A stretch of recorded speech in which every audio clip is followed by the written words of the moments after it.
Na alegria do Espírito Santo, nós saudamos a você que nos acompanha no programa Ponto de Encontro desta 7ª semana do Tempo Comum, agora já retomando o tempo ordinário da Igreja. Você que nos acompanha no programa Ponto de Encontro, que é esta revista semanal com notícias, informações, a vida da Diocese de Caxias do Sul, aqui pela TV Canção Nova Rio Grande do Sul e também pelas redes sociais da nossa Diocese de Caxias do Sul.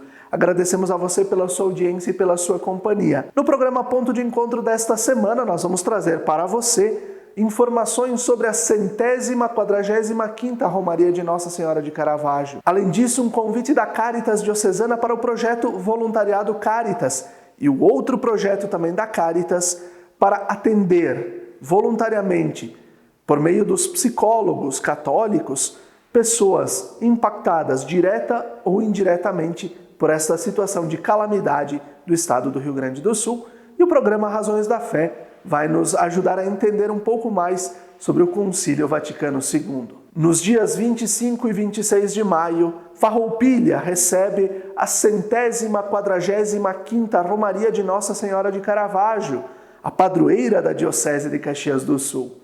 E nós acompanhamos a coletiva do reitor do santuário, Padre Ricardo Fontana, que após as situações de chuvas, enchentes e também deslizamentos de terra, confirmou a 145ª Romaria com a programação normal de missas, encontros, confissões e toda a estrutura do santuário.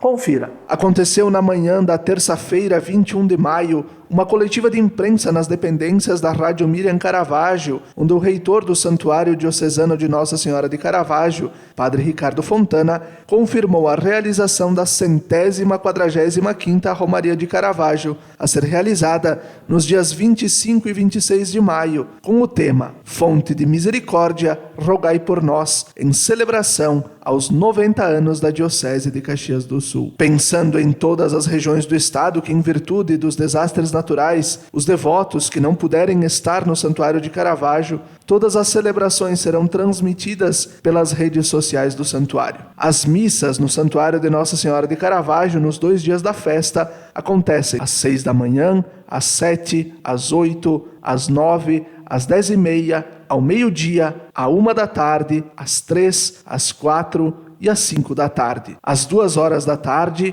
é realizada a récita do terço com a adoração ao Santíssimo Sacramento. A missa das 10h30 é campal, seguida de procissão com a imagem de Nossa Senhora de Caravaggio. Toda a estrutura e organização para a 145ª Romaria de Caravaggio pode ser conferida no site www.diocesedecaxias.org.br ou ainda no site www.caravaggio.org.br. Eu acredito que sempre retoma a aparição de Nossa Senhora de Caravaggio, a Joaneta, quando ela mesma depois vai dizer a Joaneta, e portanto a cada um de nós. No meio da agitação, das perturbações da vida, ela diz: Joaneta, te ajoelha, te acalma, vê, anuncia aquilo que tem a lhe dizer. Você será o sinal, você verá os sinais aqui em Caravaggio, será também instrumento portadora destes sinais à humanidade. Então, Nossa Senhora, quando estamos próximos a Nossa Senhora, nós temos o entendimento de que ela nos traz de volta esperança, alegria e muito amor. A mensagem de Caravaggio sempre se atualiza no amor às famílias, na unidade da Igreja, revela a unidade da Igreja e também nos remete a propor a paz na sociedade. Então, paz nos corações, paz nas famílias, amor entre as famílias e unidade na Igreja. Essas são 3 características da mensagem de Caravaggio que se atualiza.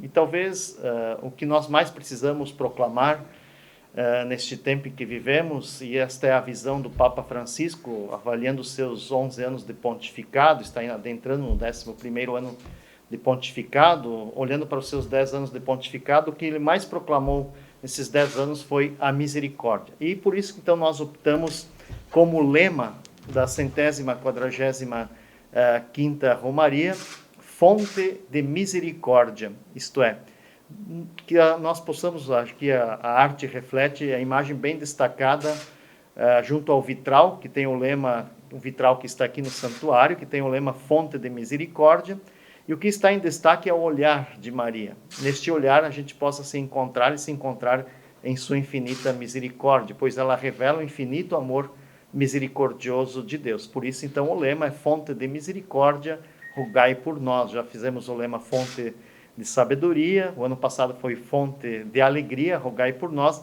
e este ano, então, esta proclamação do amor infinito de Deus por cada um de nós, que sempre é eterno, um amor pessoal, um amor que é aqui e agora, não é distante de nós. E este olhar de Nossa Senhora revela este olhar misericordioso de Deus. Por isso, então, os traços de azul e vermelho, que revelam o sangue e água que jorraram do lado de Cristo, que revela toda a fonte de amor e misericórdia de nosso Senhor na cruz por todos nós. E não esqueçamos que de pé, junto à cruz, estava a mãe de Jesus. E Nossa Senhora também nos acompanha nas nossas cruzes diárias, nas nossas dificuldades e dores de cada dia, nos convidando a permanecermos de pé, como estava lá o discípulo amado João. E Jesus olha e diz assim, é interessante, novamente, no primeiro sinal das bodas de Caná, Jesus não chama a sua mãe, ele não diz mãe, ele diz mulher. E agora, novamente, ele olha para a Maria, que estava de pé diante da cruz, e diz, mulher, eis teu filho. Quer dizer, Maria é ícone, imagem da igreja que está aos pés da cruz. E todos nós padecemos e muitas vezes enfrentamos a cruz.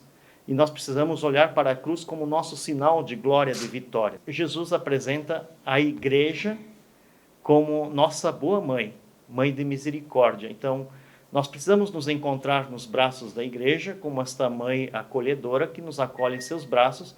E assim, a imagem bonita, o ícone bonito desse acolhimento de ternura, de misericórdia, é a mãe de Jesus. Mas nós tivemos 2 problemas mais sérios na Romaria do ano passado que vocês, veículos da comunicação, comunicaram para os veículos, né, para a imprensa.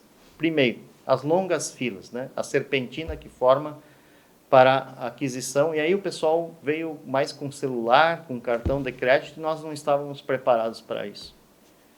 E aí o que nós fizemos então para essa questão? Um investimento de mais de 100 mil reais em internet. Nós vamos dispor para as vendas de passagens, para as vendas dos objetos religiosos e para as vendas nos restaurantes e lancherias, internet com sinal de boa precisão, né? Ligado a esses ambientes. Então, nós pensamos seriamente em que não dá só para o pessoal comprar passagem com dinheiro, mas também, então, o pessoal vai ter já acesso, logo aqui, onde vai ter a venda das passagens, onde tem o estacionamento dos ônibus atualmente, que sai ali já para embarque dos ônibus, vai ter várias vendas casinhas feitas também, com passagens, com venda de Pix e cartão de crédito, o que nós não tínhamos até então. Assim como também nos restaurantes e lancherias e na própria livraria Caravaggio, na loja aqui do Caravaggio. Então a gente vai tentar por aí. Outro dado que foi feito, quem chega pela Estrada dos Romeiros, exatamente na Busa, antes da pontezinha estreita que tem lá, da travessia para subir o morro, lá foi feito um ponto de apoio ao peregrino. Quem passar por lá é um container, que foi muito bem elaborado, com acesso à internet, com banheiro, lá vai ter policiamento também, com segurança, e vendas de passagens também pelo caminho. A pessoa não precisa comprar necessariamente a passagem aqui. Então, quem está vindo na Estrada dos Romeiros, de Caxias para o santuário, já vai poder adquirir as suas passagens também pelo caminho, assim como as empresas vão estar vendendo com antecedência nas rodoviárias de Bento, Farroupilha e Caxias. Investimos num poço artesiano novo de 304 metros junto à antena da Rádio Mirim, que é um lugar mais alto, da altitude de diferença 20 metros aqui do santuário, e nós vamos investir mais 150 mil, então 100 mil reais do poço artesiano, mais 150 mil reais de 2 tanques de aço inox com capacidade de 50 mil litros cada um, são os mesmos tanques que a Corsano usa, por exemplo, para abastecimento de água, com um caminho que dá 730 metros lá da antena até aqui. Então, feito também com mangueiras do mesmo porte que a Samai, que a Demai ou a Corsan usam. Provavelmente, no teste é uma água mineral, que nós vamos oferecer aí para os nossos peregrinos, especialmente para o uso das pias, né? Das pias e quando eles pegam a água benta aqui no lado do santuário para levar, que também faltou, né? Faltou até a água benta. Era às 15 horas, nós não tínhamos mais água benta, né? Então foram os dois pontos assim fracos nossos, que pecamos, né? Que erramos no ano passado, e a gente quer ver se este ano não erra mais, né? Até porque também nós queremos já ter um caminhão ou 2 de reserva d'água, caso quebre bomba, estrague outras coisas, que os caminhões estejam aí também à disposição. E aí o dia da programação, a parte religiosa, são 10 missas no dia, começa às 6 da manhã até às 5 da tarde, missa de hora em hora. Nós temos a récita do Santo Terço com adoração ao Santíssimo, sempre na primeira hora da tarde. E nós temos também na parte religiosa, então, os padres para atendimento às confissões, com uma escala de rodízio, assim como para as bênçãos. Então, essa é a parte religiosa. A missa campal sempre no sábado e domingo às 10h30 da manhã. E se o fluxo de gente é grande, também a gente faz às 15 horas da tarde, tanto no sábado quanto no domingo. Então, o encerramento sempre se dá no dia 26, na missa da aparição, que é o horário das 17 horas, com toda a comunidade aqui, que faz aquele festejo lindo em homenagem à Nossa Senhora de Caravaggio. Então, praticamente a parte religiosa é isso, a gente quer dar um bom acolhimento, cada missa praticamente é um padre de fora, convidado, né, que vem, e assim como também a gente conta com a ajuda de todos os padres da diocese para as confissões e para as bênçãos, né, porque é um trabalho cansativo e muito intenso, né, não é algo tão simples assim. A Caritas da Diocese de Caxias do Sul, organismo ligado à Igreja Católica, que é o braço da caridade, está organizando 2 projetos. Um deles é o Voluntariado Caritas. Nós gravamos um vídeo com o coordenador de pastoral, Padre Leonardo Inácio Pereira, e com a coordenadora da Caritas, Aloiva Menezes, que falam um pouco mais e convidam para participar do encontro do Voluntariado Caritas.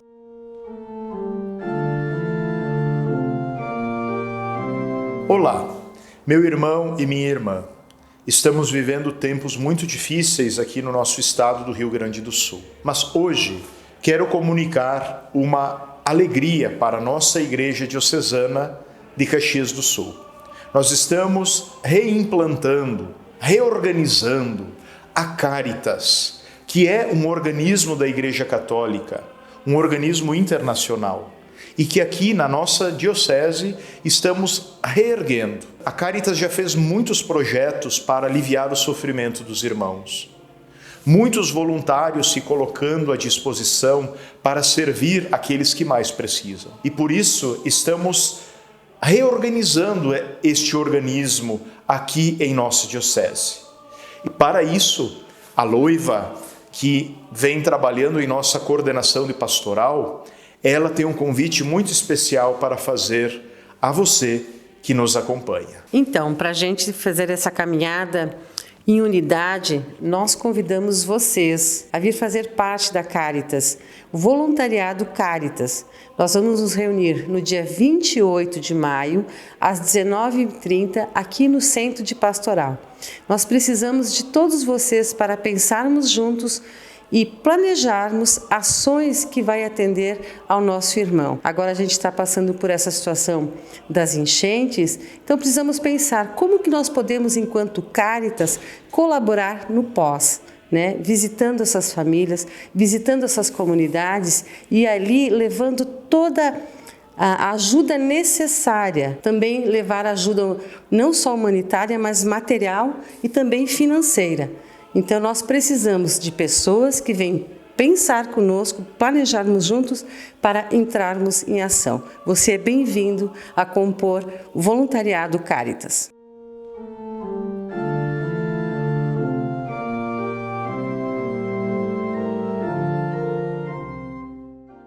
A Diocese de Caxias do Sul, por meio da Caritas Diocesana, organismo da Igreja Católica que organiza a caridade, está estruturando um projeto de ajuda psicológica para atendimento às pessoas impactadas, direta ou indiretamente, pela situação das chuvas e enchentes no Rio Grande do Sul. O projeto Escutai reúne psicólogos cristãos que vão dispor do seu tempo de forma voluntária, com horários agendados para a escuta. O primeiro encontro do grupo de profissionais aconteceu na noite do domingo 19 de maio, no Centro Diocesano de Formação Pastoral, conduzido pelo coordenador de pastoral, Padre Leonardo Inácio Pereira, e pela coordenadora da Cáritas na Diocese, Loiva Menezes. Novos profissionais poderão se somar ao grupo, bastando contato pelo Instagram da Diocese de Caxias, @Diocese de Caxias. O projeto Escutai terá como base 4 locais na cidade de Caxias do Sul. Os locais e também o contato de WhatsApp central para os agendamentos serão divulgados nos próximos dias. Também devem ser organizadas ações pontuais em cidades da Diocese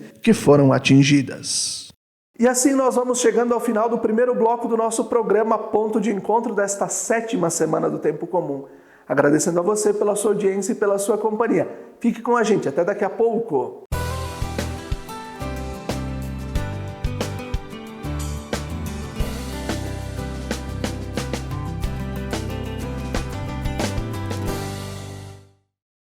Lembrai-vos, ó Puríssima Virgem Maria, que jamais se tem ouvido que deixasseis de socorrer e consolar a quem vos invocou, implorando a vossa proteção e assistência. Assim, pois, animado com igual confiança, como a Mãe Amantíssima, ó Virgem das Virgens, a vós recorro, de vós me valho, gemendo sob o peso de meus pecados, humildemente me prostro a vossos pés. Não rejeiteis as minhas súplicas, ó Virgem de Caravaggio, mas dignai-vos de as ouvir propícia e de me alcançar a graça que vos peço. Amém.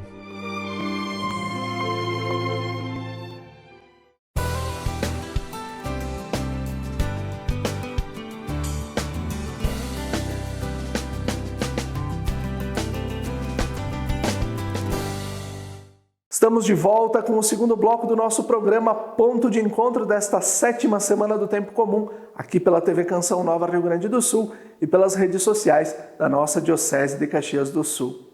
Obrigado pela sua audiência, pela sua companhia. Neste segundo bloco nós vamos trazer mais um fragmento do programa Razões da Fé, produzido pela nossa Pastoral da Comunicação, que é veiculado todas as semanas na Rádio Miriam Caravaggio, a rádio da Diocese. Nós estamos continuando a série sobre os concílios na história da Igreja. E o Padre Leonardo Lucian Dal Osto vai nos ajudar a compreender o contexto no qual foi convocado o Concílio Vaticano II. Qual o contexto histórico, o que aconteceu para que a gente precisasse ter o Concílio Vaticano II?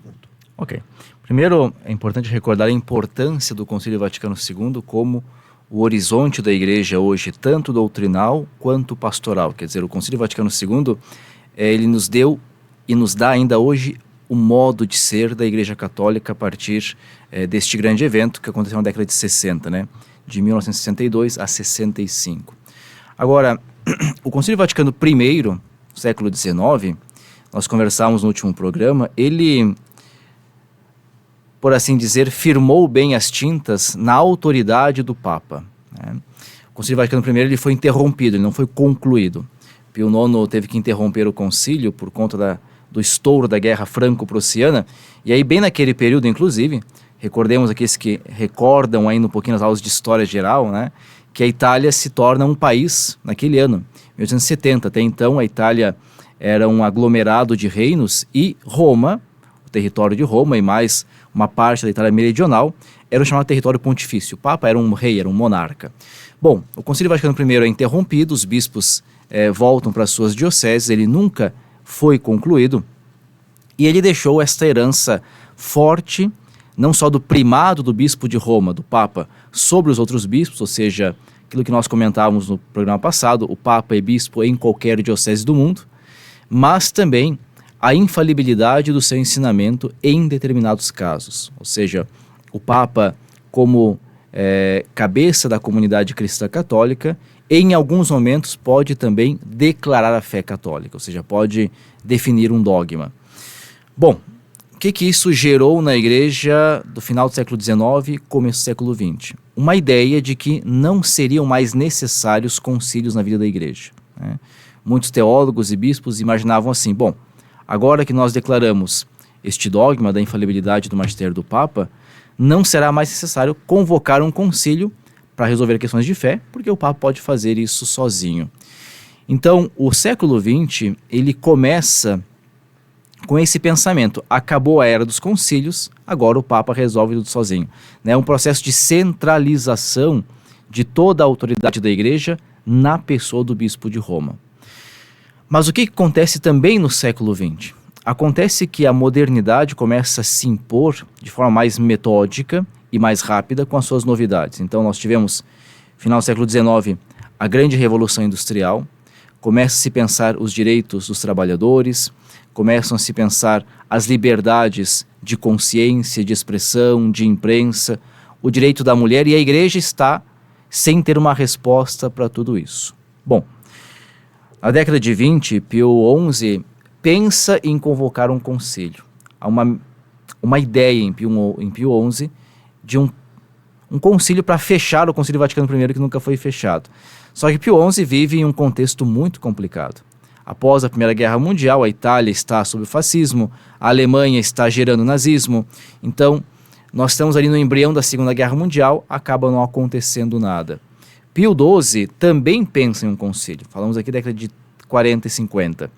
E Pio XII vê eclodir a Segunda Guerra Mundial, né? Convocou o cardeal, à época, cardeal Constantini, para preparar um documento sobre o próximo concílio. Esse documento foi engavetado. Quando morreu Pio XII, falamos aqui em 1958, foi eleito o então cardeal de Veneza, que depois se chamou João XXIII, hoje santo, né? Papa São João XXIII, e ele logo após a sua eleição, então, convoca um concílio, para surpresa dos cardeais. Imagina, ele foi eleito em 58, final de 58, outubro. Em janeiro de 59, ele comunica 3 eventos para a igreja, 3 momentos importantes. Um seria o sínodo dos padres de Roma, um sínodo, ou seja, uma reunião para Roma, que na verdade não teve nenhum efeito prático importante. O segundo seria uma reforma do Código Canônico, que aconteceu só 20 anos após o término do Vaticano II. E o terceiro evento seria exatamente a convocação deste concílio ecumênico, chamado então Concílio Vaticano II. Não se sabia bem qual era a intenção de João XXIII ao convocar o concílio, porém ele vai depois deixando claro que esse concílio tem uma função pastoral. O que significa dizer isso? Que este concílio serve para que a igreja possa entender-se dentro da realidade em que estava, ou seja, como fazer com que a igreja caminhe dentro do seu tempo. Quando a gente diz que o Concílio Vaticano II, do qual nós iremos falar hoje, é um concílio pastoral, nós não queremos dizer que nele a igreja não tem doutrina. É profundamente doutrinal, ou seja, tem a doutrina sobre Cristo, sobre a igreja, sobre a revelação, é muita doutrina. Só que o que a igreja quer dizer é, não estamos em um concílio para definir verdades de fé, mas para definir como nós iremos caminhar no mundo de hoje. Perfeito. E entrando nessa outra pergunta, quais foram os principais objetivos do Vaticano II? Então, o principal objetivo do Vaticano II é falar de Deus e do Evangelho de Jesus para o homem moderno. Então pensemos que a igreja no século XVII, mais ou menos, ela acaba sofrendo uma cisão com a realidade. A igreja sempre esteve inserida no seu contexto, desde a época em que acabou se encontrando com o Império Romano, atravessou a Idade Média, o começo da modernidade, mas no século XVII, especialmente XVI e XVII, há uma cisão da igreja com o homem moderno. O século XVII começa a pensar a autonomia do ser humano, né? O ser humano racional é autônomo, também em relação à religião. É claro que a igreja naquele período não entendeu muito bem isso, porque entendia que ela tinha que tutelar o ser humano, que ela tinha que também dizer como é que as pessoas deviam caminhar. Ali começa uma cisão entre igreja e pensamento moderno, igreja e filosofia, igreja e ciências que estão agora nascendo, né? Ciências, como nós compreendemos hoje, têm o seu embrião no século XVII e XVIII. E isso vai atravessar até metade do século XX. Quando a igreja percebe, olha, o mundo está caminhando para uma direção e nós não estamos mais conseguindo estabelecer diálogo com o mundo. Então, o Concílio Vaticano II, ele é uma espécie de grande hino de reconciliação entre a Igreja e o homem moderno. O reestabelecimento do diálogo entre a comunidade cristã católica e o ser humano autônomo, racionalmente autônomo. Este é o grande objetivo do Concílio Vaticano II. E assim nós vamos concluindo mais um programa Ponto de Encontro, agradecendo a você pela sua audiência, pela sua companhia e também a TV Canção Nova por este espaço. Se você nos acompanha nesta quinta-feira, fica com a transmissão ao vivo da adoração ao Santíssimo do Santuário de Caravaggio, e se nos acompanha no domingo, 26 de maio, fica com a transmissão ao vivo da missa que conclui a 145ª Romaria de Caravaggio. Até a próxima semana, até o próximo Ponto de Encontro.